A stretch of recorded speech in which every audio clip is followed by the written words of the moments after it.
You were an ambassador, weren't you? He wasn't previously. Yes. Was this better after retirement? It definitely gives you back some freedom. Yeah. Appreciate that. Yeah. Make that up. And we just have like a general interest in the subject. Yeah, yeah. I used to be involved in international development, but mostly in the NGO community. And then towards the end of my career, for 20 and a few years, I consulted, I did contracts, mostly evaluations of one sort and another, all over the place. Development projects. Yeah, yeah. And sometimes what they used to call institutional evaluations of NGOs that receive money from CEDA, which I enjoyed because they were rather comprehensive, evaluating the organization itself and also some of the work they're doing somewhere in the field, somewhere abroad. So I did quite a variety of types of evaluations, but those are the ones I enjoyed most. Sure. Where's the street? I'll be giving discovery. Yeah. I have no idea. Success. Well, there's a camera there, so. No, and it's always But, very particular to the whether they're going to be circumstances. here or there. There are more wrong answers than right ones, but it's a pleasure to see when Some things are getting right, Yeah, yeah. yeah, yeah. You take it, you guys actually have to sit there. And we're trying to be on the street. Exactly. Organizations and what Yeah. kind of factors and labor forces. Yeah. And also, credit his wisdom to all the services. Nothing gets created without individuals, and nothing gets sustained without institutions. Yeah, that's right. And, yeah, the respect grows in those two. Which is a huge issue. Yeah. The founders versus the sustainable institutions. Yeah. Yeah.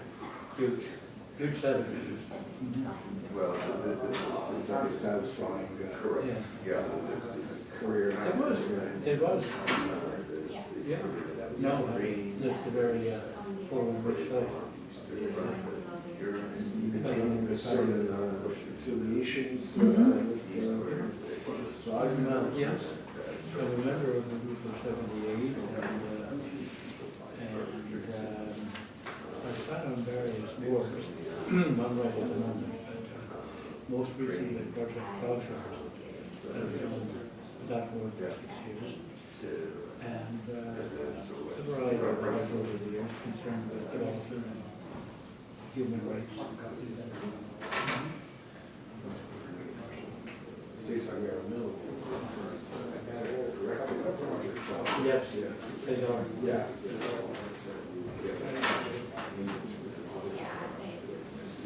Yes, it's all not being, not every group of. Right, yes. I didn't get to the conference during the day. But I was chatting with them last evening. Yeah. Good man and very well suited for that.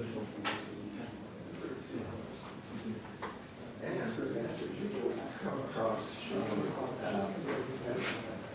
ambassador at the end for Argentina, Rafael Rossi. I saw him at the prep conference in the spring, and he presented as he was the candidate for the presidency of 2020. Reference,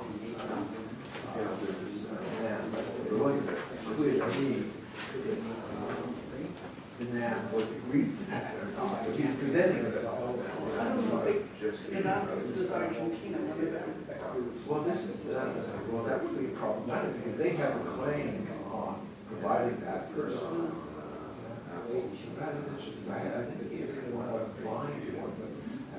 the Brazilian didn't seem to be so enthusiastic. We know that old problem for trying to get someone identified that is early enough that have some pressure. It's also and then the decision making process was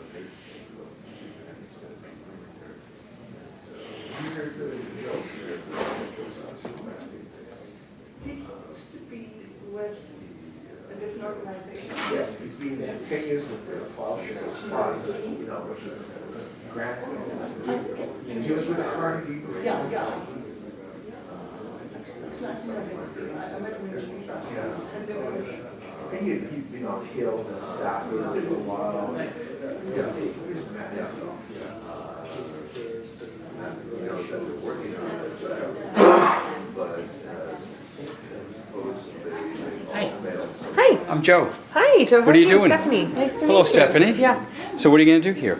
I'm just, I think we did, if we didn't discuss it, let me know. I thought we said we were okay to film on YouTube. You sure are? Perfect. Okay, yeah, so I just. So what are you testing doing?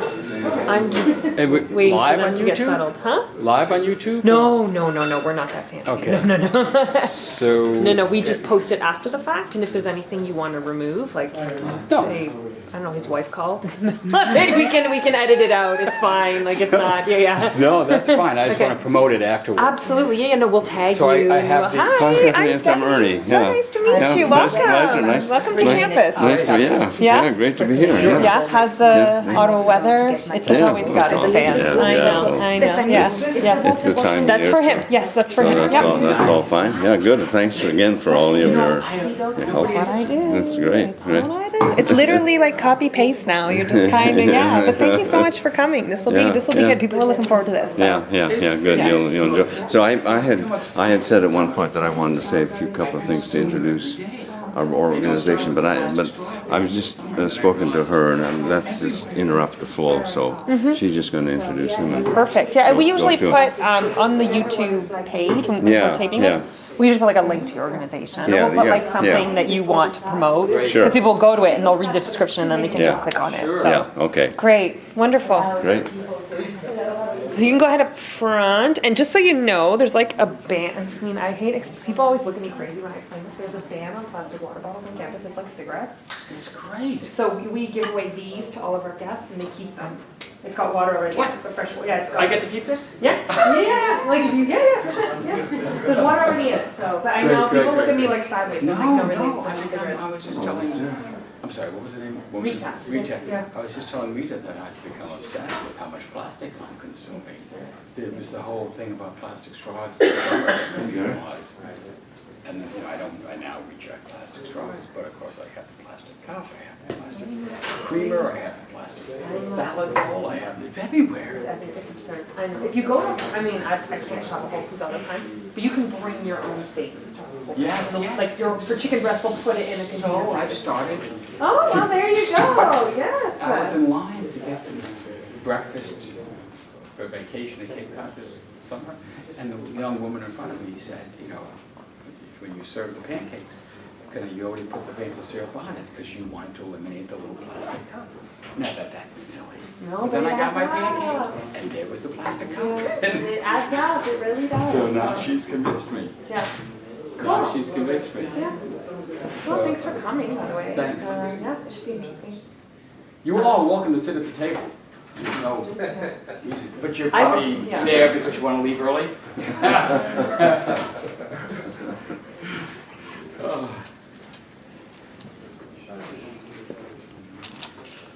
We didn't bump your tripod. It's great. My tripod is 30. Don't worry. Yes, I think we will wait a couple of minutes just Great. because the door Yeah, door that's always true. announces people's arrival rather brutally, so. Well, just before we get started, while this is the non-programmed part of the talk, is there any subject that you're particularly interested in that you'd like to talk about? Iran, North Korea, can President Trump really launch a nuclear weapon all by himself? Spoiler alert, yes. Ballistic missile defense issues. how many nuclear weapons are there in the world? How can you make a nuclear weapon? Is there anything in particular you'd like to talk about? All of the above. All of the above? When you're dealing with intractable questions, sometimes the meta questions are important. And one of the questions we might have is, we have a feminist foreign policy as well. Yes. Yesterday there was a question, what does that mean? Yes. And then what characteristics define a feminine foreign policy that could be made by men, women, anybody, with regards to nuclear weapons? So we can have this conversation, because we're now in a pre-election period and platforms are being developed and there's a dialogue going on, and to try to leverage that. I'll be happy to talk about that.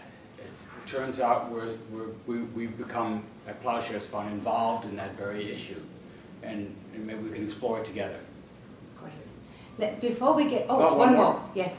Well, again, just clarifying what limits are being put on the president instead of on pushing the button. That's been talked about, I know. Yes. But did anything ever come of that? Yes. No. Okay. Right. Before we get started, we can already tell that there is an awful lot of interesting issues to open up here. Let me just take a few minutes to, first of all, welcome you to the Center for International Policy Studies, to CIPS, and secondly, to extend a very, very warm welcome to our speaker today, Joe Cirinsone, who comes to us from the Plowshare Fund, which, as most of you will know, is a global security foundation. Yeah. He is undoubtedly one of the most well-known experts on nuclear policy and nuclear I promote myself proliferation. heavily. But we don't fall for fake news. We know a real story when we see it at CIPS. So this is the real deal, I think. We can tell that from the numerous contributions that you have made. I have in front of me the titles of 3 books, for example: Nuclear Nightmares: Securing the World Before It's Too Late. Bomb Scare: The History and Future of Nuclear Weapons, and Deadly Arsenal: Nuclear, Biological and Chemical Threats. There was a time, I think, in international politics when we thought that nukes were kind of old school. We took care of that. Yeah, we did Done. that, and all No of a problem. sudden Let's it's... move on. Let's talk about artificial intelligence. And here we are, really confronting something that is urgent. So we are extremely grateful for you taking time out of your busy schedule, not only today. I know you have a busy schedule today, and we need to get you out of the door no later than about 20 past the hour. Yes. But we have a good hour and a half for our discussion, so I will hand over to you for your remarks, about 30 minutes or so. Then we'll open it up for our normal informal question and answer session. So welcome. Thank you very much. Thank you so much. Thank you very much, Rita. Thank you. It's a pleasure to be here. It's a beautiful university, and I'm very impressed with the bottle principle here. I've been recently become obsessed with how much plastic I consume every day, whether I want to or not, and I'm looking for ways to avoid it. So this is just brilliant. I hope American universities adopt this same ban on plastic water bottles. My wife is going to be very upset that I have yet another water bottle that I'm going to take home, but I will use this one every day. Thank you for coming. For those of you who have been in this field for a long time, thank you for your dedication. And for those of you that are approaching this issue for the first time, I congratulate you on your timing. It turns out that nuclear weapons issues are once again in the forefront of international security concerns. And there's a number of reasons for that I'll get into. But we have this discussion at an interesting time where not only are the concerns about nuclear weapons and their possible use rising, but we see a moment where the possibility of actually doing something about that, those risks, is actually increasing. Let me describe sort of the various categories of these risks that exist and are interacting with each other in the world today. And I'll try to go over this very briefly because some have already heard this, and then I'll get more into the solution part of the equation. The first and most, I guess, pressing risk right now is the risk that the Iran anti-nuclear deal that was constructed over, I guess from the European point of view, 10 years of arduous diplomacy, the last 3 of which the US joined, is now at risk of collapsing. President Trump has withdrawn from the deal, is adopted a policy in his administration of regime change on Iran, is rolling out, seemingly on a daily basis, new pressure techniques for trying to pressure Iran and to force it to comply with US demands or collapse. There's very little chance that the Trump policy can work. It is, in fact, a duplicate of the policy that was tried in the Bush administration to try to force Iran to abandon its nuclear program and the other regional activities that we worried about. I was just reading this afternoon a wonderful essay on this by my colleague Mark Fitzpatrick from the IISS, the International Institute for Strategic Studies. It's posted on their website detailing why this policy is highly unlikely to work. The risks are twofold. One, that as a result of this change in position of what the Trump administration is doing, Iran will conclude that it's going to leave the deal, and it will restart its uranium enrichment program, restart ballistic missile testing at longer ranges, both of which have been halted, one by the deal, which froze the program for a good 15 years, and the second by just an announcement from the Iranian regime that it's no longer going to test ballistic missiles over 2,000 kilometers. And then once that starts up, because you have now torpedoed the diplomatic answer to this, the U.S. won't have any way of reining in a program that it has identified as its #1 threat, and therefore it increases the prospect of a military response to this, something that Israel would like to see, something that Saudi Arabia would like to see, where we actually have U.S. allies in the region that are looking for a military pushback on Iran for their own reasons, and are using the nuclear issue as basically an excuse for doing that. That's risk number one.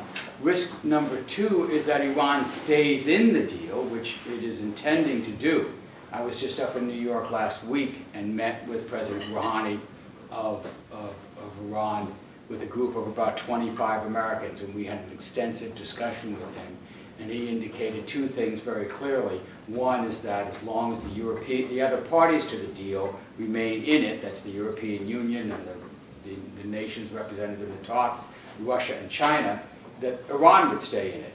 So in some ways, the U.S. has got the best of both worlds. It's pulled out of the deal, but Iran is still complying. So the U.S. doesn't have to do anything, trade with Iran, etc., move towards diplomatic recognition of Iran, but Iran's program is still frozen and rolled back.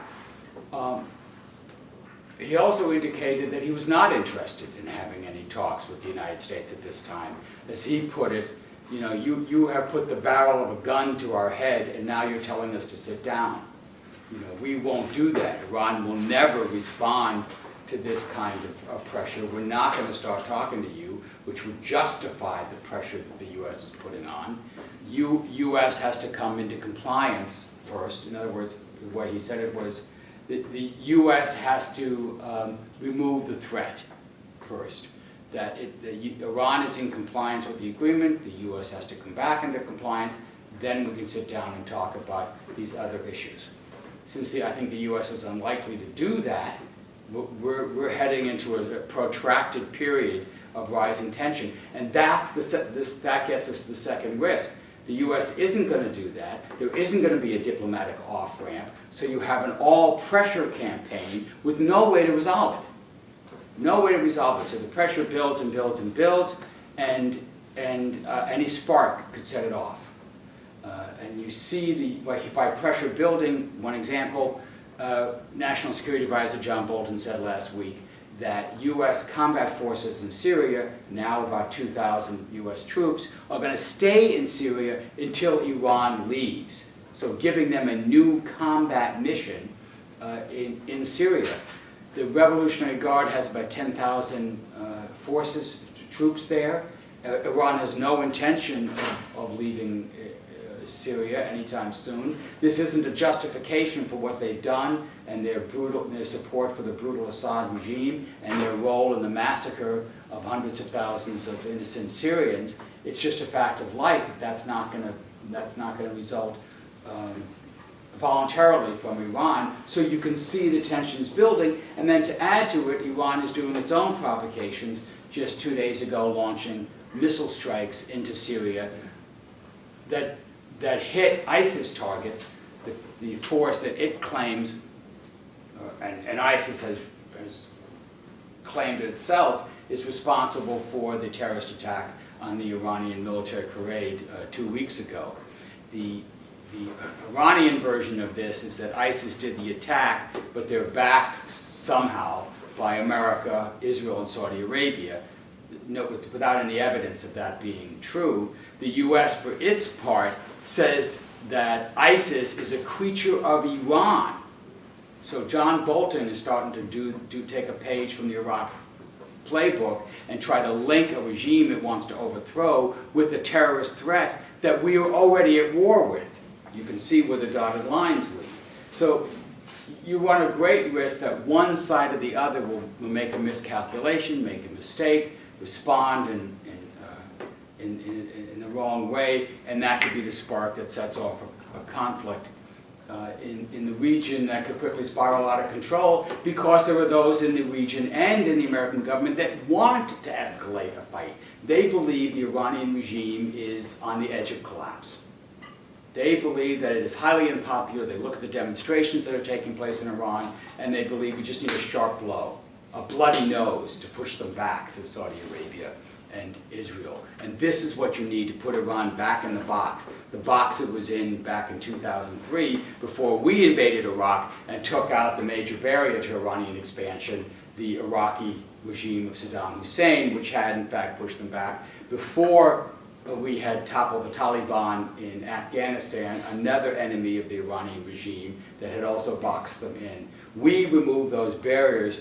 We allowed the Iranian forces to expand, whether justified or not, their influence to expand. We created chaos in the region, and now we're trying to pin the chaos in the region on Iran, and only Iran, ignoring all the other factors that are happening in the region. Very convenient from a U.S. point of view, completely wrong, and could lead to a strategic disaster. Okay, that's threat number one. That could, and if this happens, if Iran withdraws from the deal, if the war breaks out in the Middle East, almost certainly this would be the biggest war in the Middle East. It would make the wars in Iraq and Afghanistan look like warm-up acts. Almost certainly Iran would accelerate efforts to get a nuclear weapon. The reason it wanted it in the first place was because it was going to be invaded by Saddam Hussein. This was during the Iraq-Iran war, when they restarted the Shah's nuclear program. They put it in the deep freeze after that, but they started to rev it up again during the Bush administration when they thought they might be under attack. Almost certainly they would press ahead towards building a nuclear weapon. Almost certainly Saudi Arabia would respond in kind. Crown Prince Mohammed bin Salman has already said on American TV, if Iran gets the bomb, we will get one too. So that is the classic proliferation threat that you're afraid of. We have been dealing with these threats. The proliferation threats in the world have been steadily declining. Fewer and fewer countries had anything like a nuclear program. You were down to the two hard cases, Iran and North Korea. And if you could solve those, and we did with the Iran deal, you could really be looking at an historic resolution of the wave of proliferation that began with Hiroshima. You were really close to ending all the nuclear programs in the world, but it could tip the other way just like that. Which brings us to North Korea. There's a program that we had numerous opportunities to end.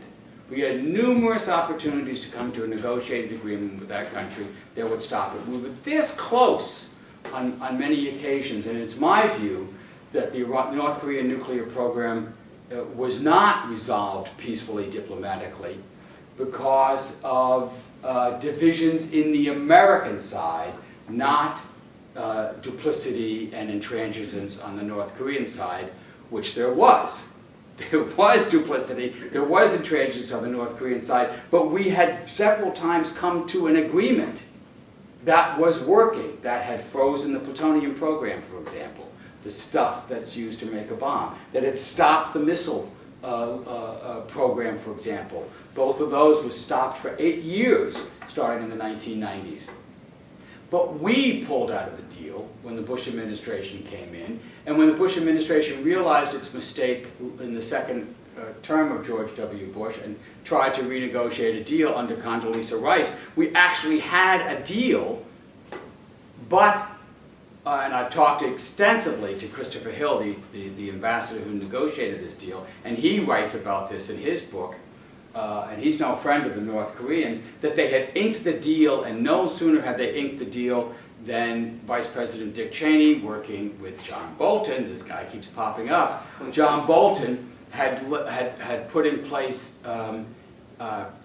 sanctions on a particular bank called Banco Delta Asia, which didn't have much North Korean money, but they had the leadership's money, about $25 million, and they froze those accounts. And the North Koreans sign the deal, they walk out the door, they find out that their bank accounts are frozen, and they believe, of course, that the government acts as a unitary actor, that this was all part of a plot, this was all a trick. I told you, say the hardliners in the North Korean regime, you can't trust these people, and they pull out of the deal. And then, by the way, and they're not going to restart negotiations until they unfreeze the assets. And as we learned in that instance, it's easy to put sanctions on. It's easy to freeze assets like that. It took months to unfreeze it. Even when Condoleezza Rice went to the president and said, "What are you doing?" and tried to unravel it, it still took months, almost a year to actually unfreeze those. But then the clock was ticking on the Bush administration. They tried once again to make a deal, couldn't do it, etc. The Obama administration came this close to a deal, the so-called leap year deal, and that fell apart over the Obama administration's refusal to agree to satellite launches by the North Koreans. Something, in hindsight, we should have agreed to. We should have taken the deal, but the Obama administration was being attacked for being weak. They were afraid if they agreed to this, that deal would never hold, so they pulled the plug on it. If my colleague John Wolfstall was here, who was part of those negotiations on that, he would disagree with me. He would say it was all North Korean duplicity, but I'm sticking to my interpretation. As a result, the North Koreans have now tested a thermonuclear device that is a hydrogen bomb. We're no longer talking about atomic bombs in North Korea. We're talking about a thermonuclear device about 150 kilotons, something that could wipe out Ottawa quite easily. And we now have they've tested long-range ballistic missiles that can hit Ottawa, or for that matter, any target in North America, from Alaska all the way down to the coast of Mexico, including Mar-a-Lago. So they've got the ability, at least theoretically, and I believe they could do this, deliver a thermonuclear device on a long-range missile.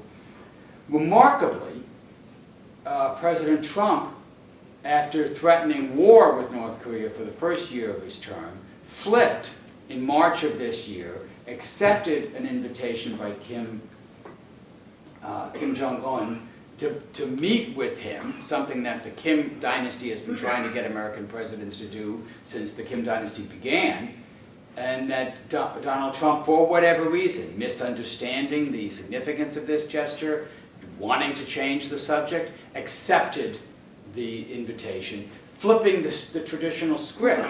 The traditional, I'm sorry, do you need some water?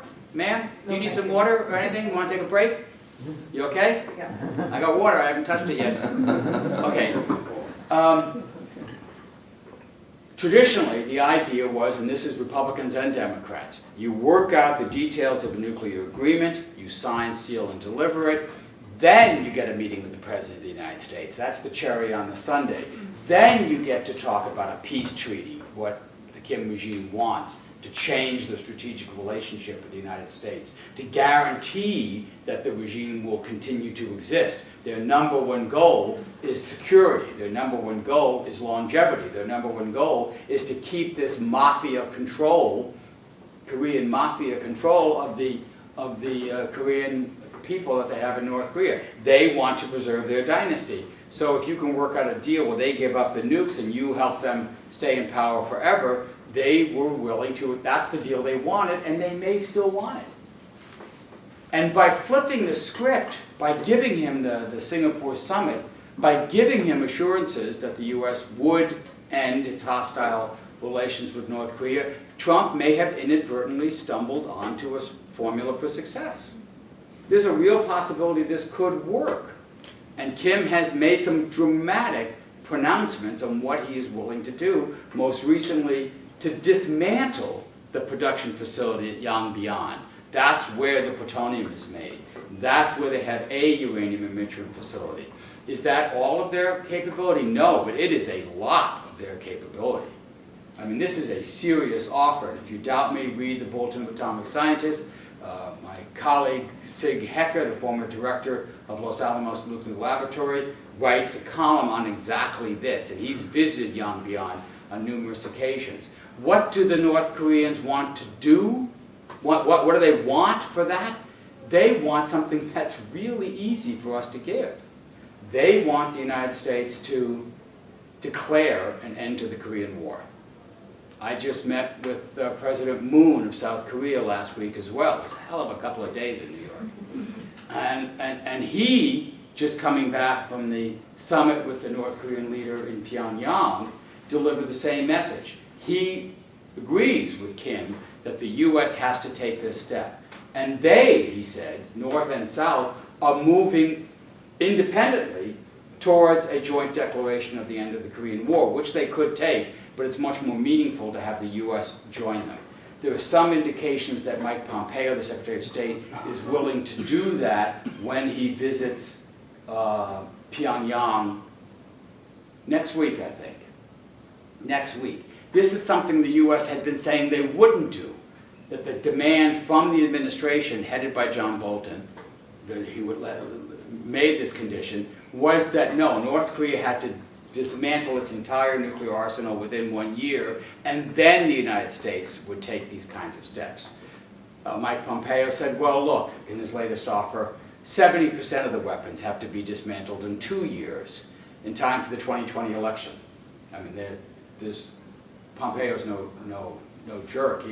He understands that he's got something that he can deliver to the President of the United States, and by the way, be a major achievement for him, and will help his presidential ambitions, which is where Mike Pompeo wants to go, having become the Frank Underwood of this administration, the guy from House of Cards that goes from an obscure congressman to director of the CIA, then somehow within a year becomes Secretary of State.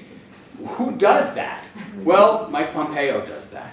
And he's not stopping at Secretary of State. Boggy Bottom is very nice, but the White House, now there's a house. And so Mike Pompeo has his own reasons for delivering this deal, but that proposal is not going anywhere. The North Koreans would be idiots to agree to that deal, to give up their major bargaining card, their major chip, what they see as the major guarantee of their security, however incorrect that may be.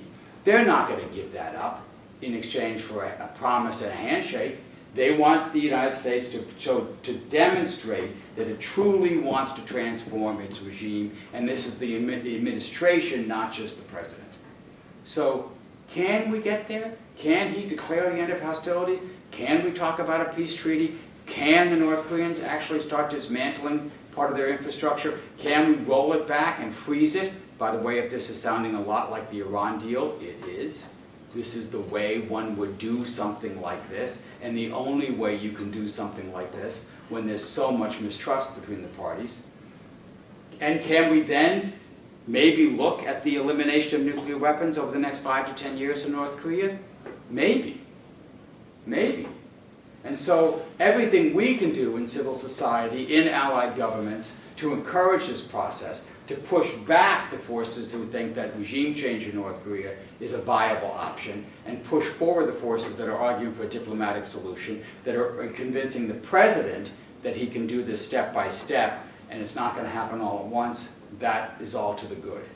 So even though I am against what President Trump is doing, and I would say roughly 90 out of 100 policies, this one, I think we've got to try to find a way for him to succeed on this. There's an opening here. Finally, this brings us to the overall question, and I'll try to wrap this up. The overall question of all the other nuclear weapons in the world. North Korea may have enough material for somewhere between 20 and 35 nuclear weapons. You sometimes hear estimates of 60 or so, but in my view, it's all based on assumptions of how much plutonium, how much fissile material North Korea needs to make a bomb, and how much is produced. And if you take some estimates that it needs very, very little, say 2 kilograms of plutonium, well, that's how you get to 60. If you take a more, what I would consider more conservative estimate, that they need something like 4 to 6 kilograms of plutonium, well, that's how you get to 20 to 35. So that's what, nobody's got better intelligence on this. It's all guesses on how much they produce, and we have a pretty good guess on that, and then even other assumptions, guesses on how much it takes. So North Korea's got somewhere, I think, between 20 and 35 weapons, more or less. There are 14,000 nuclear weapons in the world, 14,000. 93% of them are held by the United States and Russia. So we're the big boys. You look at the scale, if you were to draw columns, the US and Russia are up here, and then everybody else is down here. China has around 300, France has 300, maybe 350, United Kingdom has about 164, India and Pakistan have about 150 each, and those are the fastest growing arsenals in the world. India and Pakistan will soon pass the United Kingdom and will be inching up on China, which of course China is noticing, which is why China is starting to increase its arsenal. And then you have Israel, which has about 80 to 100 weapons. I think that's everybody in the club. And so those are the arsenals that you have. The trouble is that the United States and Russia, which had, as you said, these arsenals that were created during the Cold War, and we thought were more or less taken care of when the Cold War was ended and Boris Yeltsin became the leader of the Russian Federation, and we thought our problems were over. We never finished the job. Number one lesson in nuclear arms control: move as fast as you can when you can. Don't think that conditions are going to stay the same, because they do not. Things get worse real quick, and they always get worse. You never have an extended period where everything's hunky-dory. So when you have a chance to make deep cuts in nuclear weapons, take it. When you have a chance to stop a nuclear program, take it. When you have a chance to move negotiations, as we did, starting with President Reagan in 88, while the Cold War was still going on, through the 90s, move as fast as you can to cut those weapons down as deep as you can, because things change, and goddamn, we're still stuck with these Cold War arsenals that have no strategic purpose. You don't need to have 2,000 hydrogen bombs, which is what we have, which is what Russia has, in its operational arsenal, ready to launch at a minute's notice. And it's really an insane amount of overkill. An insane amount of overkill. I think Bruce Blair has just published a brilliant essay, if you want to go into this and understand why we have that many. Bruce Blair, he's the founder of Global Zero, has just published an alternative nuclear posture. And he takes on the administration's nuclear posture, which came out earlier this year, and says, no, this is a nuclear war fighting posture. You don't need to do that. What would it look like if you reduce down to just the weapons you would need for deterrence, which is what our stated goal is. We want to deter somebody from attacking us with nuclear weapons. How many would you need for that? And he looks at this and he takes it down to hundreds of nuclear weapons. Not zero, but he understands the political realities. Politicians aren't ready to go to zero. But if you can get them to hundreds and still have everybody feel safe and still have that we're not disarming, which is going real low, that is a major, major step forward. So Bruce Blair looks at it, and to show the absurdity of why we still have thousands, he just looks at the targeting policy. And he says for Russia alone, in the US war plans, we have 195 aim points in Russia. He says the map fills up real fast. You try to put 195 dots on a map of Russia that have any kind of strategic meaning, and for every dot you're looking at 3 warheads. Because our doctrine is you have to have at least 2 warheads, and preferably you have a warhead from a different type of delivery vehicle. So one's from an ICBM, one's from a submarine launch, one is from an air. And that's how you get to this enormous and ridiculous amount of nuclear weapons. It's not because that's what you need to deter Russia. You could probably target a bank vault in Zurich and hold at risk what the Moscow leadership holds dear. You know, it's not that hard to deter people from attacking you if they know they're going to lose everything in this. So there's no prospect in the near future of getting down to these hundreds of numbers. So why is Bruce Blair going through this exercise? This gets me to solutions, and then I'll stop.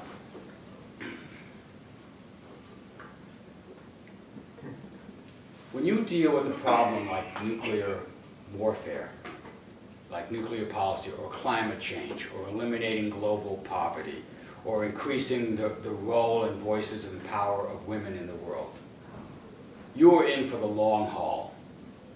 You are in for the long haul. Civil rights. This is a long struggle.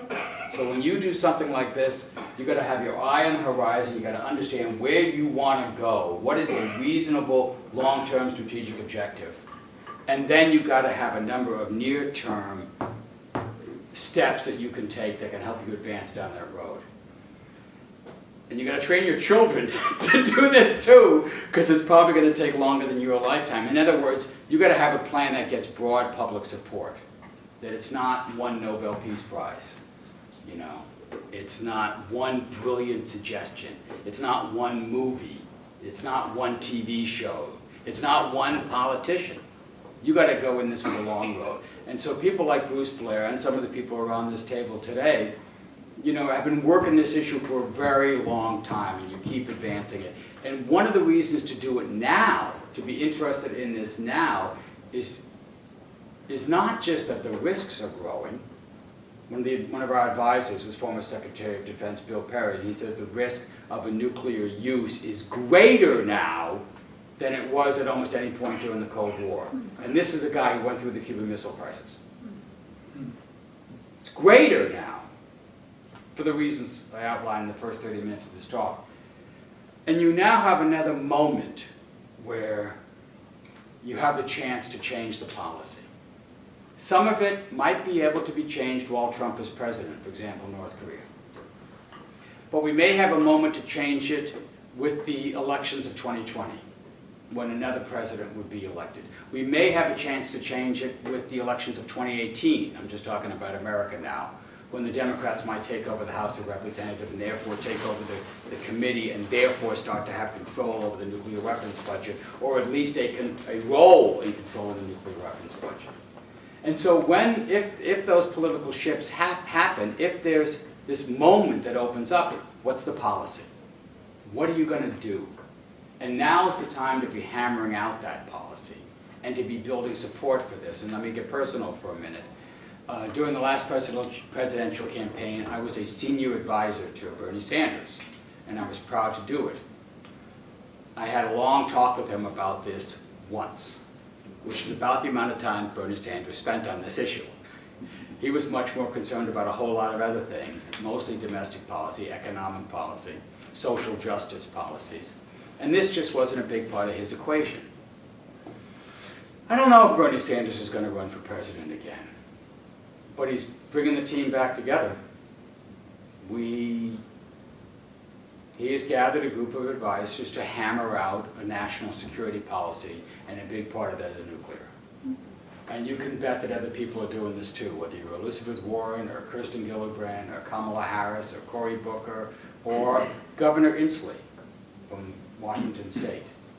I know for a fact that one of my good friends has had a long discussion with them. Or John Kasich, the governor of Ohio, who's thinking of challenging Trump. This is a bipartisan concern here. We support policies, not presidents. So we're working both sides of the street on this. And these people are now developing their policies. It is in motion, it is working. So now's the time that you have to do this. I was on the Obama team back in 2007 and then 2008, and that's what we were doing at approximately this time in the campaign. We were hammering out that nuclear policy, and we put together a hell of a nuclear policy. It was the most ambitious, the most credible, the most realistic nuclear policy that any candidate had then carried into the White House. And then he tried to implement it, and he failed. So let's learn from that experience. Let's understand what went wrong. Let's do an after-action report. And this time, if we get another shot at it, God damn it, let's do it better. Let's go further. Let's go faster. Let's make some real changes, ones that, the president can just do by decree, but also bringing along the Congress. You got to do this. Bringing along the American people, making sure you put into staff positions people who believe in your nuclear policy, not ones who are going to sabotage it, which is one of the reasons the policy failed. And this is all happening now. This is all happening in real time, so that's why I congratulate you, who, for example, just walked in the room to see what the hell was going on. Good timing. Good timing, because something is going on. Something is going on. We got another opportunity to sort of try to get nuclear policy right again. Okay, let's stop there and open it up for questions. Oh, great. Thank you so much. That was, I think, what we can call a tour de force. Normally I can sit through talks and think about exactly what I'm going to say at the end, but I was completely riveted. So that's like when I used to go to church. I wasn't really paying attention to what was going on. I was thinking about what I was going to do that afternoon. This is it. Let's open it up for questions. I know there are going to be a lot of questions, and I also know that we don't have unlimited amount of time. So I will ask people kindly to introduce themselves and keep their questions and comments relatively brief. So I'll begin on this side, and then I will make note of. I'll follow up your concluding remarks. I'm glad to hear that there are forces within Congress that are engaged on this, and maybe there'll be more voices after November. Because beyond the so-called rogue states, Iran and North Korea, it concerns me that now enormous sums are being spent by the major nuclear powers on nuclear modernization programs, which to me is like an incentive for proliferation, because it suggests that having a bunch of nuclear weapons is still a very important part of your military strategy.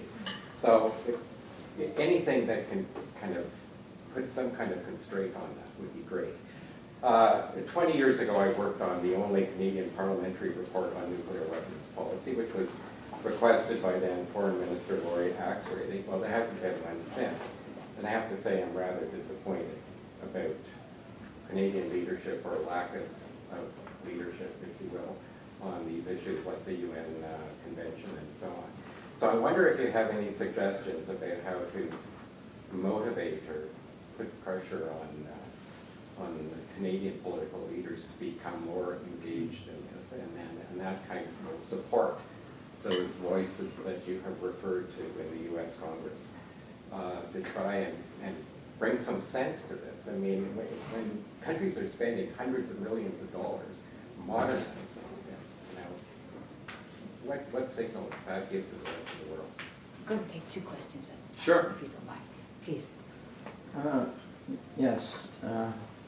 I hope we were inspired by your call to action, because I'm just wondering if in the university community here, is there any kind of group, even 2 or 3 professors, who regularly get together to discuss nuclear disarmament? For you who are students here, you can go to the OPIRG, you've all paid your dollars to be a member of OPIRG, and I've proposed it to several students who I've met this morning. You can go and say, look, I've got my name in, I want to have a group for nuclear disarmament. And that would be the logical follow-up of what you are telling us.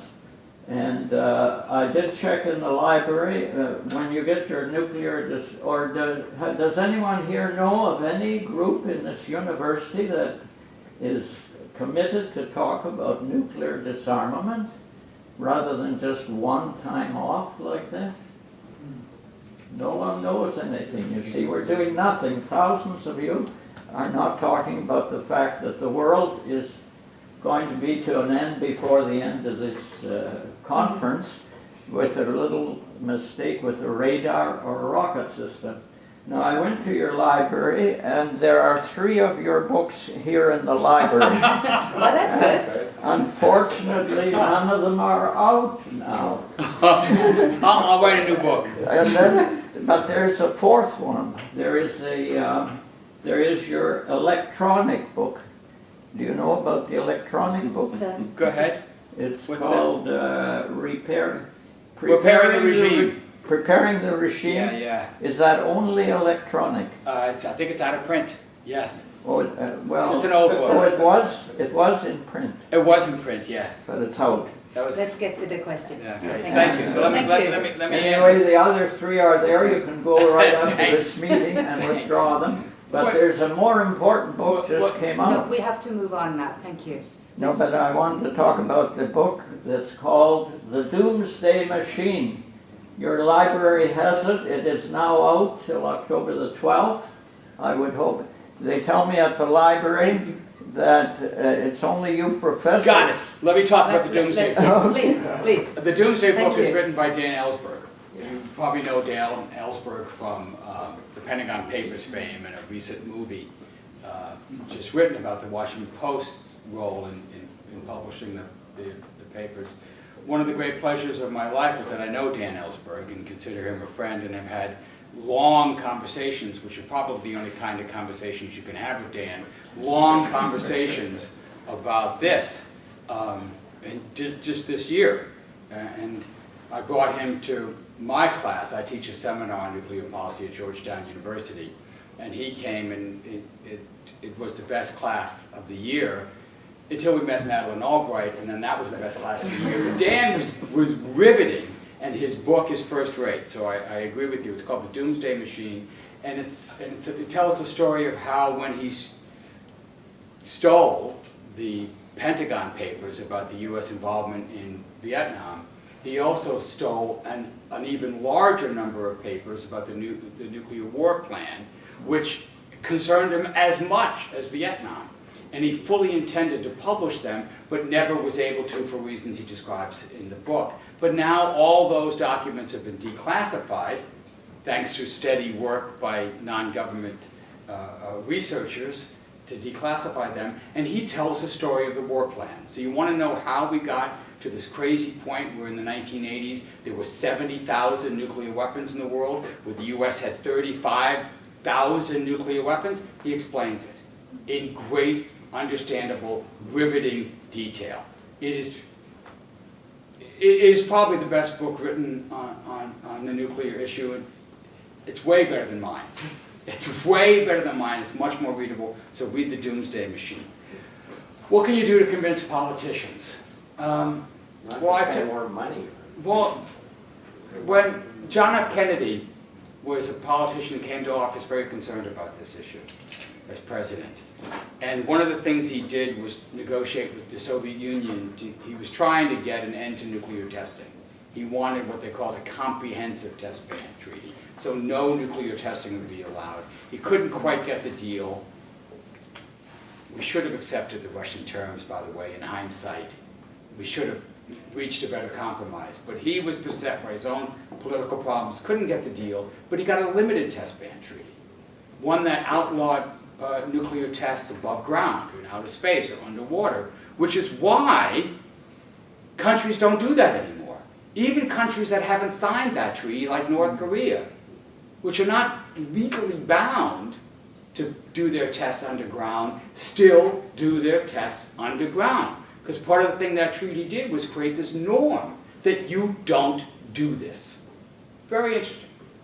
So when he was then campaigning in the elections of 1962, and he went around to give speeches, he would mention the success of the limited test ban treaty, and he would get thunderous applause for it. And he quipped, "If I'd known it was so popular, I would have done it a long time ago." And that's how you get to the politicians. You have to assure them that this is popular, that they will be rewarded for doing this, not punished, because politicians do get punished for negotiating deals, for compromising with the enemy. And in my country, the Republicans always attack the Democrats for being weak on national security. So any deal that a Democratic president makes, they're attacked. So in order to get even a Democratic president who's inclined to do this, you have to build up a huge amount of support to make sure that you're going to protect that politician, that they won't suffer. And the way to do that, in my view, is really not to count on there being a new anti-nuclear movement. It's really not to count on there being anti-nuclear clubs on campuses. I think that's frankly asking too much. There are some, and you can do it, and there's a group called Global Zero that does organize groups like this, and a group called Beyond the Bomb, and Back from the Brink. And there are people who are doing this, and I congratulate them for that. But the trick, the key, is to get the nuclear issue into the already existing groups, is to have student governments take a position on this. You know, to have your women's group take a position on this. What's a feminist foreign policy? What defines a feminist foreign policy? Well, let's have this be one of the discussion points as we try to discuss what is the feminist position on nuclear weapons. Let's discuss. Let's arrive at that. And you have a whole generation of people growing up who think that they're socially responsible, that they're socially conscious, that we don't use plastic water bottles anymore, that we're for the right to choose, that we're against racism, we're against sexism, we're environmentally conscious. Are we also anti-nuclear? Is that part of the list of things that we're for? Let's make it part of that list. We're real close. We're real close. And so that's, to me, that's the way to do to bring this into, in America, to bring this into the new mass movement. We have the biggest mass movement in America now that we've had since, well, the anti-nuclear movement of the 1980s. It is massive. It is growing. It is rolling. It's why the Democrats have a chance of taking back the House. It's not because the Democratic Party is so brilliant or so brave or so inventive. It's because people are transforming the Democratic Party from the outside and moving it all over. And I know my good friends, some of whom are traditional, still think of themselves as progressive Democrats, but actually are quite centrist, are afraid of the left. I'm not afraid of the left. Bring it. The left is our great hope in this period, in this era. And I see the energy, I see the vitality. So you also have to make the intellectual arguments to the politicians. You have to help them understand what they already know, that we have too many nuclear weapons, that we have too many nuclear risks, that we have to reduce it. So you have to do all the intellectual work. You have to have the conferences. You have to have former officials like Paul Myers here, who were in positions of great authority directing the nuclear policy of the Canadian government. You have to have them talking to their peers, talking to their colleagues. You have to have that, but you're going to have the political push that goes along with it, because this alone will never carry the day. So Paul is actually next on my list. Oh, good. So that was a good introduction. Thank you, Rita. And I would just draw attention. I'm currently, among other affiliations, chairman of the Canadian Pugwash Group. And if any Canadians young or old would like to know more about a movement rooted in an initial manifesto by Albert Einstein and Bertrand Russell back in 1955, which basically said technology has advanced to the point that we can't afford another war because it will eliminate humanity. So pugwashgroup.ca if you want more details. It's great having Joe here, and as always highlights the current risks, but also very rich in offering solutions. And one area I'd like you to speak to, you mentioned it very briefly, was the role of allies. And if you were an advisor in Ottawa or London or Berlin or Amsterdam, close allies of the United States, and you were worried, or those governments were worried about the direction that the U.S. nuclear policy was taking, what would you advise them as the best way to try to impact and influence that policy? Part of what's going on in the world today is the decline of American credibility and leadership. We have the President of the United States who, for the first time since World War II, does not see himself as a leader of the West. In fact, he sees his allies, whether in North America or in NATO or in Asia, as economic rivals, as people he has to contend with, not cooperate with. As a result, you're seeing our allies, the Western alliance writ large, around the world looking for new paths forward. It's nascent. We have statements from leaderships like Macron and Merkel who talk about we have to find our own way. Or the President of the European Union who said if you're looking for a helping hand, look at the end of your own arm. So you see this, and they're starting, and I think that is a positive development.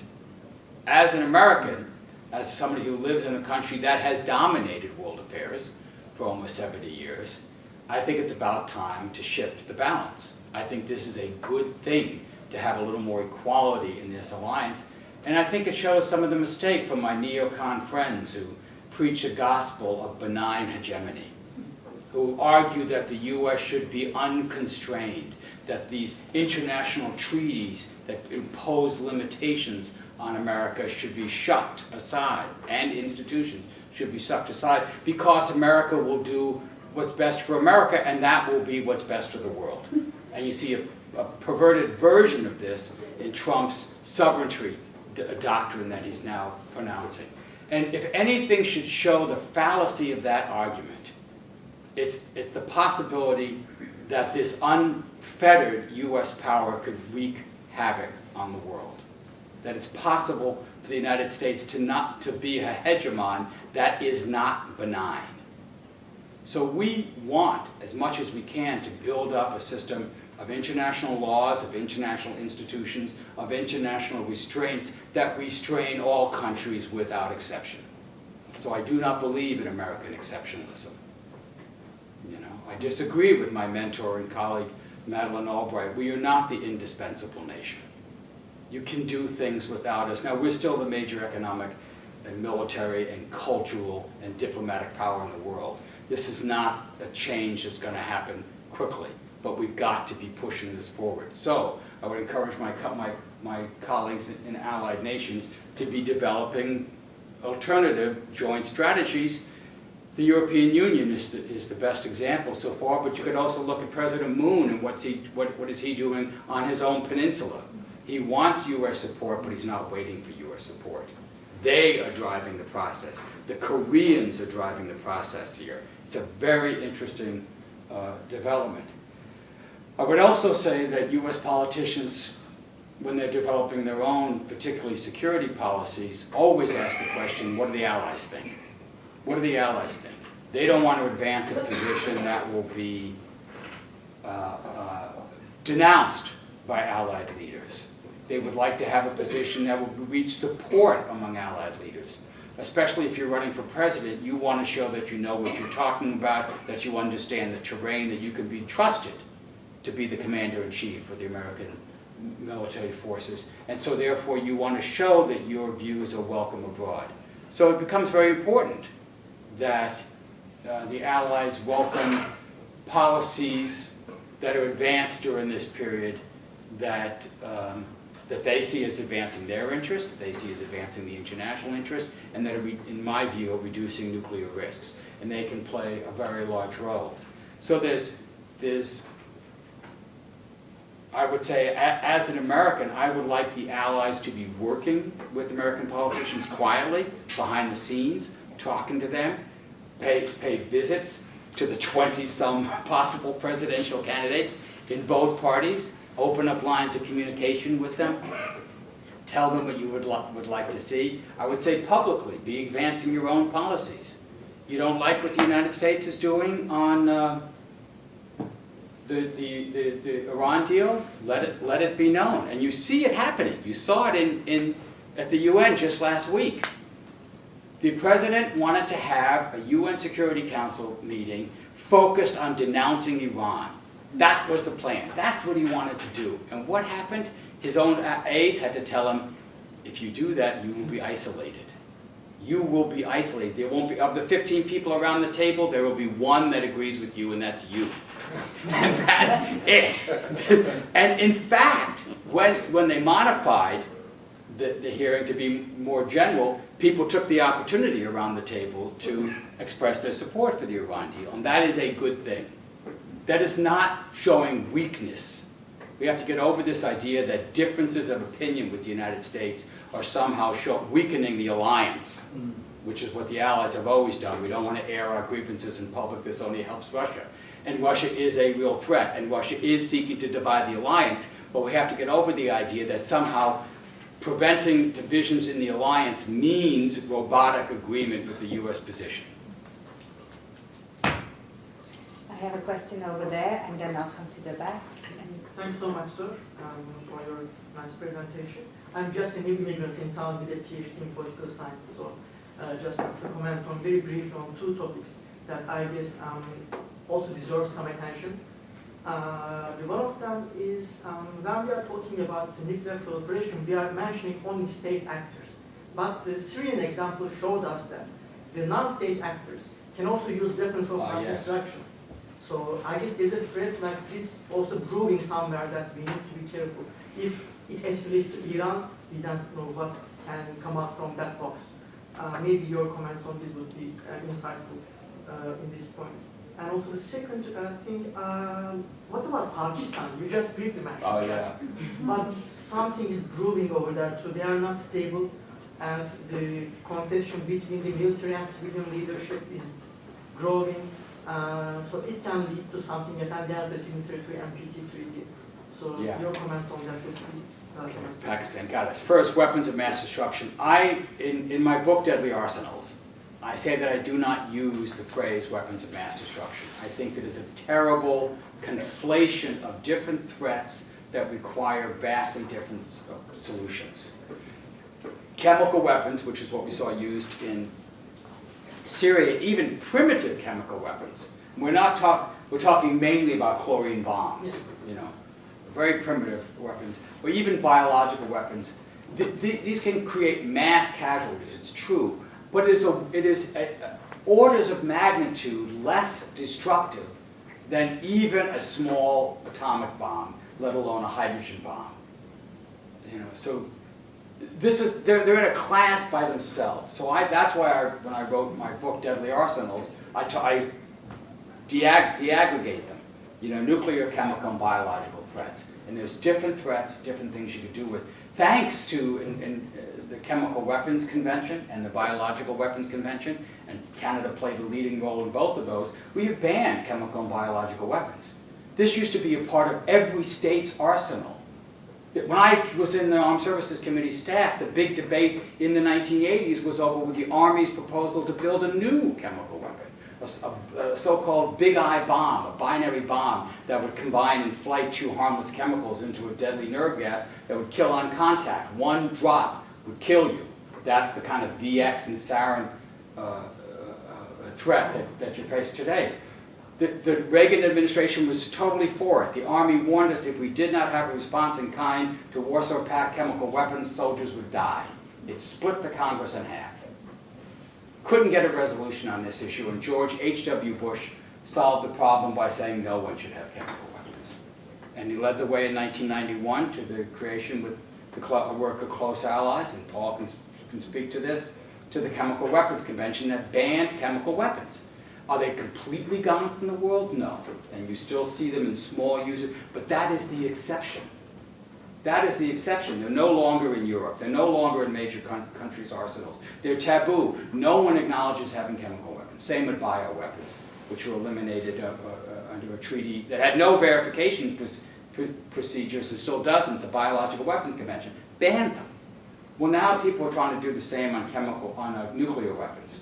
The UN approved the text of a treaty on the prohibition of nuclear weapons just last year. None of the nuclear weapons countries want to be part of this. So it's got a big uphill climb, but you're trying to see the same approach. So you're still going to have this problem, but what you can do is reduce its scope, reduce its risk. Obama gets a lot of criticism for drawing a red line in Syria, no mass use of chemical weapons, and then walking away from that, and when there were reports of their use, not bombing Syria. I thought, I was actually in favor of the use of force. I'm not a pacifist. I was in favor of the use of force in Syria, but I understood his position and the lack of backing he had for military action from the Congress, from our allies. And he got something excellent from his compromise. They eliminated the Syrian chemical stockpile. 1,300 tons of deadly nerve agent, enough to kill every man, woman, and child in the Middle East. That does not exist anymore.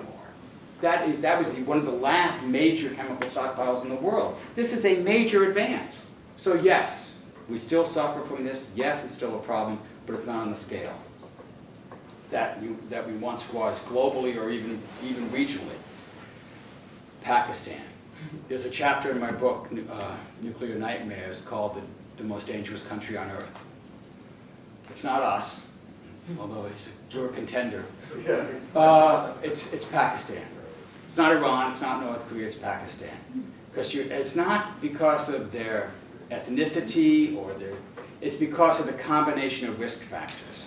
You have an unstable government with a continually collapsing economy, with extremist groups operating inside the national territory, including Taliban groups and Al-Qaeda groups and ISIS groups. You have the strong influence of radical extremist ideologies within the intelligence and military apparatus of the government. Oh, and you have 150 nuclear bombs. I mean, this is a recipe for disaster. And they share a border with a nuclear-armed India, with whom they have fought 4 wars since independence, and which periodically flare up into shooting conflicts along the line of control in Kashmir. I mean, it really is a ticking time bomb. It's just a matter of time before one of these incidents explodes into a conventional war. And what makes it, we're not done yet. What makes it worse is that both sides have adopted nuclear weapons as integral to their response to a conventional conflict. The Pakistanis are now making and deploying so-called battlefield nuclear weapons that can be fired by a variety of means over short range. That means, in the time of a crisis, these weapons, which are in fairly secure depots, under tight control, these are the Pakistani crown jewels, would be put into the field with artillery units, with army units, and been brought under the command and control and ability to fire of battlefield commanders of various ranks. This also makes them quite vulnerable to terrorist seizure. Quite hard for a terrorist group to break, but not impossible, to break into a Pakistani storage depot, especially if they have insider help, which is the nightmare scenario. They're not just breaking in, they're being let in, you know. But if you put them in transit, now they're really vulnerable. And under some schemes, that's what would happen. A terrorist group would cause a crisis that would cause the Pakistan military to flush the nuclear weapons into the field, and that's when the terrorist group would get them. And now you have an unsolvable problem. A terrorist group with 2 nuclear weapons can blackmail any country on earth. They can announce that they've positioned nuclear weapons in, say, Ottawa, and Toronto. And if you don't meet their demands, they're going to destroy Ottawa. And to show they're serious, they blow up the bomb in Toronto. What do you do if you're the leader of the country? You can't give in. You can't not give in. So that's the nightmare scenario. But you don't even have to go there to understand the other nightmare scenario of Pakistan.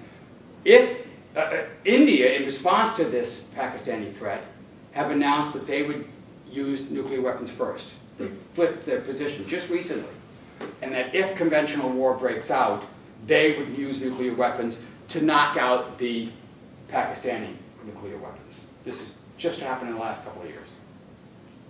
So you realize the situation, but here it gets even worse. Scientists have long known about the nuclear winter effect. And they previously thought, and this was during the 80s, Carl Sagan and other scientists wrote a study about this, that in the exchange of arsenals between the US and the Soviet Union, you would get a nuclear winter. And they envisioned that this would take about 500 or more nuclear weapons, which was quite likely that's what the war would be about. But they now calculate, using the new climate change models that we have, that 100 nuclear weapons used in the dense, largely wooden urban cores of South Asia would put enough smoke and particulates in the atmosphere that it would cloud the Earth for 2 to 3 years, lowering global temperatures 2 or 3 degrees, which doesn't sound like much, and you might think, isn't that a fix to global warming? But it unfortunately kills about a quarter of the food crops in the world. That would lead to a famine that would kill about 1 billion people on Earth, including countries very far away from South Asia. So what stays in South Asia, what happens in South Asia doesn't stay in South Asia. It affects the world. A regional nuclear war that we actually wouldn't feel, that might kill millions of South Asians, would eventually kill billions, or 1 billion humans, and in that process, that's going to happen over an extended period of time. You're talking about a civilization and threatening event with a kind of chaos and migration, etc. So that's why you got to care about what's happening in Pakistan and India. And even as we're dealing with these other issues, that one looms quite large. I didn't talk about a feminist. That's okay. There's a question from Yes, from your I was just a quick question about enabling nuclear weapons in return in terms of defense spending, for example. If we look at the dichotomy between anti-nuclear and looking at trying to design a feminist foreign policy, there's a difference between anti-nuclear and pro-peace, pro-sufficiency, pro-safety, that kind of thing. Like in my field, there's controlling corruption and building integrity, and they have to be in balance. But this comes up very fast against the law of marginal utility, whereby doing more in terms of sufficiency and security is going to cause more harm than good. In other words, if I keep getting enough weapons, I'm going to create insecurities in other nations that's going to cause them to get into this cycle. So a cycle of fear. So I'm just wondering if you could comment on the fact that because the American defense budget has this trajectory and the debt has this trajectory, they don't have to make any hard choices because they're given all the money that they want. Is there any scenarios in which we can force them to make these hard choices? Yes. Can I take one more question? Yes, you can. I would like to take one more question because I think it's going to be our last one. So. Thank you very much.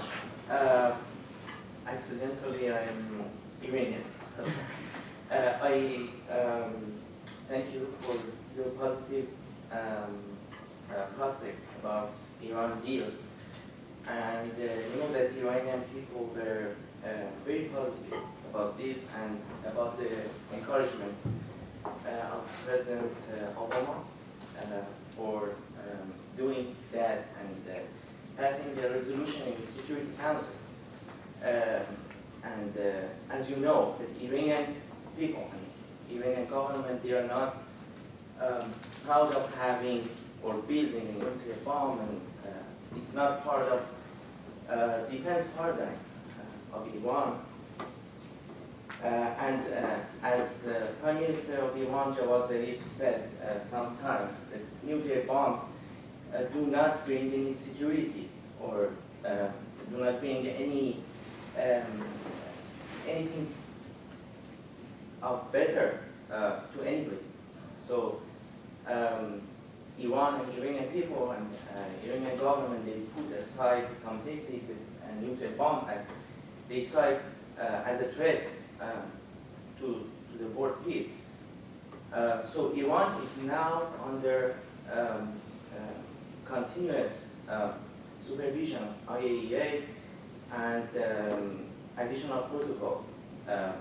So that's something completely normal under the JCPOA, and Iran is going to continue implementing the deal.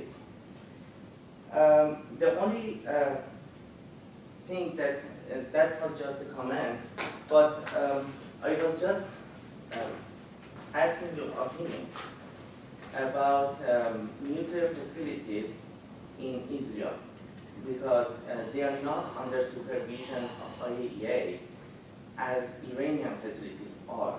So what are we going to see in the coming decades about Israeli nuclear program? Thank you. Those will be our last questions. Sure. You know, I used to get a lot more questions about Israel. Whenever I would, I don't get that many anymore. I guess there's so many other problems to talk about. But the Israeli nuclear program is a problem. They have between 80 and 100 nuclear weapons. Their official policy is called nuclear ambiguity or nuclear opacity. They neither deny nor admit that they have a nuclear program. Interestingly, the Israeli nuclear program didn't cause a cascade of proliferation in the region. And according to classic theory, it should have. When one country in a region gets a nuclear weapon, the other countries should more or less quickly follow. And observing that phenomenon has made me rethink the automaticity of the nuclear cascade. There's nothing automatic about it. It's possible, but it doesn't automatically happen. It shows the instruments that can be put in place to sort of prevent people from responding in kind to a neighbor's nuclear program. So they got nuclear weapons, we now know, thanks large to the work of Abner Cohen, who writes quite a bit about this and wrote the book on Israel's bomb about 1968. You can understand the reasons why they got the bomb, but they no longer have the same security requirements. Israel's conventional military capability is sufficient to repel or defeat any Arab army or combination of Arab armies. They don't need nuclear weapons to do this, and you could argue in '68 that they felt they did. So I think it's increasingly becomes in Israel's own interest to take the bombs out of the basement and put them on the negotiating table and be willing to trade that nuclear arsenal for a real security arrangement in the region that would guarantee Israel's security much more surely than the nuclear weapons. Because I believe eventually, if they don't do that, you will get other nuclear-armed countries in the region. And that's the path that Iran was exploring, that's the path that Iraq was exploring, that Libya was playing with. Now, we were able to stop all those programs. But if you don't solve the Israeli problem, if you don't solve the overall nuclear problem, eventually those countries are going to be tempted once again to get their nuclear programs. So it's part of what I'm saying about try to take care of the nuclear threats, the nuclear programs while you can. Right now, no way. Right now, no way is Israel going to be able to be wanting to negotiate this. They don't want to talk about a Middle East free of nuclear weapons, and neither do the other countries in the region. But that moment will come again. I can't predict when, I can't predict how, but when it comes, we have to be willing to move fast, to seize the moment on it, and try to get that kind of security arrangement for the Middle East that will allow Israel to give up its nuclear weapons.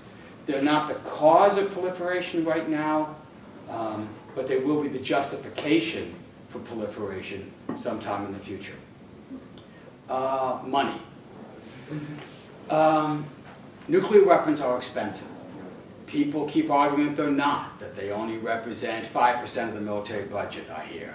Okay, 5% of $712 billion is still a lot of money. And especially when you have an overkill capacity, when you don't need these weapons. You could argue that you need to spend $1 gazillion on an F-35. Canada is thinking about this right now. It's not worth the money in my point of view, but you could argue, no, I really need this top flight fighter. I really need this. It's real hard to make that justification that I need to have 2,000 hydrogen bombs ready to launch at any minute, that I need that. And so as defense budgets contract, the pressure increases to cut, say, missile defense programs, which don't work, and yet we're spending $10 billion a year on them in the United States, or to cut the redundant nuclear force. Right now, the administration has solved that problem, has solved that budget constraint by vastly increasing the size of the military budget. After years of being held in slow growth, but steady growth, they just leaped ahead with a 2-year plan. The military budget is now $712 billion. And that grows the whole pie. And so that eliminates some of the competition. And so the nuclear weapons programs are allowed to continue. My experience is the Joint Chiefs, the military commanders, don't care that much about nuclear weapons. They care more about planes and ships and tanks and force structure. And that when the budget contracts, they will go raid the nuclear honeypot. They will go raid those programs for the money they need. Interestingly, it might come up in the mid-20s. One of the most expensive nuclear weapons is the nuclear submarine program. So we now have 14 nuclear submarines. We have a program to nuclear armed submarines, not nuclear powered. And we have a program to build 12 more in a brand new replacement fleet. The first one will slip into the water at the end of the 2020s, around 2029, 2030. But it'll start production in the beginning of the 20s, around 2021. When that first sub starts production, then it starts to eat up a big chunk of the Navy shipbuilding budget. And by 2022, 2023, it's consuming 50% of the Navy shipbuilding budget. That means they can't build the carrier that they want. They can't build the frigates. They can't build the cruisers. That is a real problem for the Navy, and that's where you'll get the competition within the Navy. The Navy sees the problem. Their solution is to take the nuclear sub out of the Navy shipbuilding budget and fund it independently. And they want to create a nuclear deterrent line item that will come out of everybody's budget: Air Force, Army, Navy, Coast Guard, etc. The other services understandably said, "What? No, we don't want to do that." And so there's no solution to this problem yet. But this is what they call the procurement bow wave. The nuclear bow wave is going to really hit in the 2020s. It's not something that Congress has to deal with today, because it's not in the FY19 budget. It's not really a problem in the FY20 budget, so they don't have to really deal with it. So like politicians everywhere, they kick the nuclear can down the road, and they'll leave it to the other people, but it is coming. It is coming, and that's when you might see the hard choices, including how many of these subs you want to build. One last word, can I? Yes, please. On feminist foreign policy.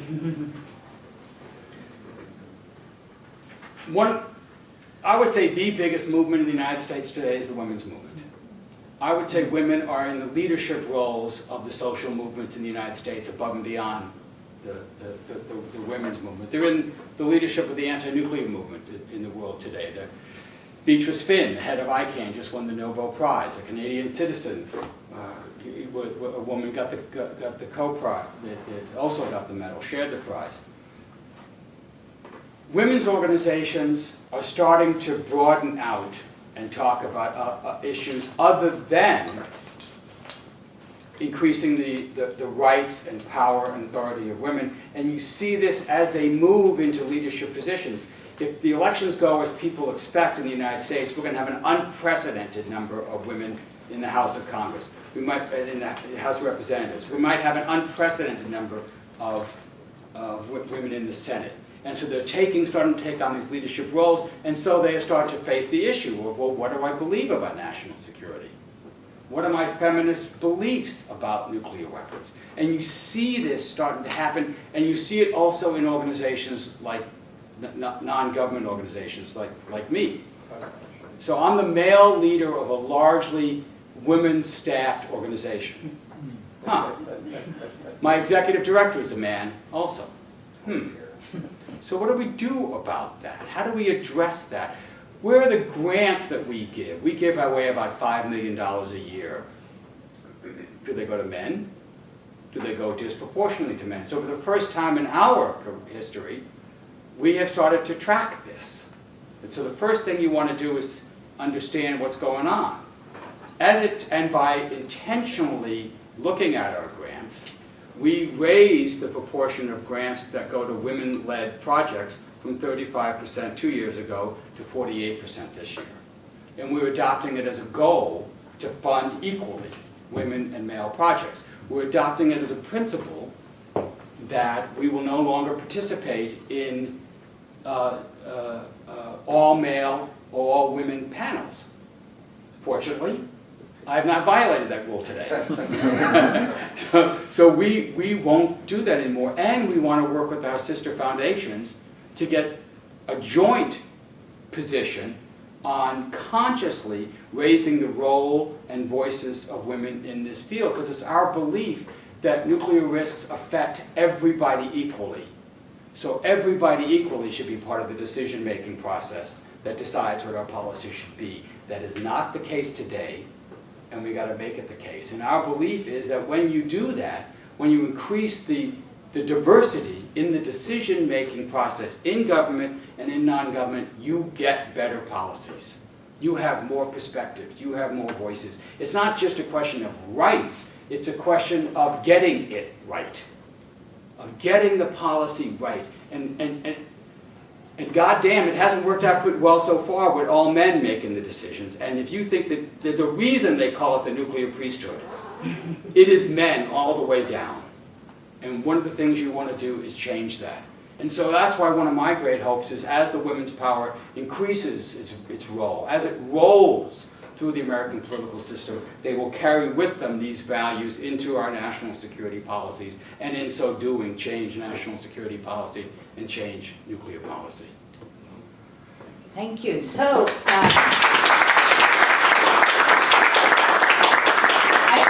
I should just say that SIPS also is a big supporter in ending the all-male panel, and I have sworn there will not be one as long as I'm director of SIPS.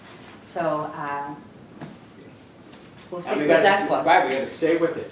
It's every day you got to confront the issue. Absolutely. So SIPS, just a few words to say thank you. We pride ourselves, the Center for International Policy Studies, of being at the forefront of debates about the most pressing issues in international affairs, and I think today we've more than proved that. I think you've given us not only a very impressive overview of all the challenges that we're facing in terms of nuclear proliferation and nuclear policy, but possibly more importantly, you've given us some source of hope and pointed to some of the small issues that we might help towards changing. And I think that's really important for us at SIPS, and also for thinking about these issues that can make us feel kind of slightly overpowered. Yeah. So Joe Cirincione, thank you so much for coming. Thank you to the Plowshare Fund for sharing your time with us. And please, again, let's say a big thank you. And welcome back. I hope to talk to the new ambassador for women, peace and security, and make sure that... I haven't on this trip, but I'm happy to come back. I don't think it's a name yet. Anyone here? That was great. Thank you. That was an excellent talk and a very good presentation. Group? Are we going to do nothing more after today? Yeah, we had Back not as many in. students. No, I know, it's always a problem. No one wants I to think it's do a anything? problem.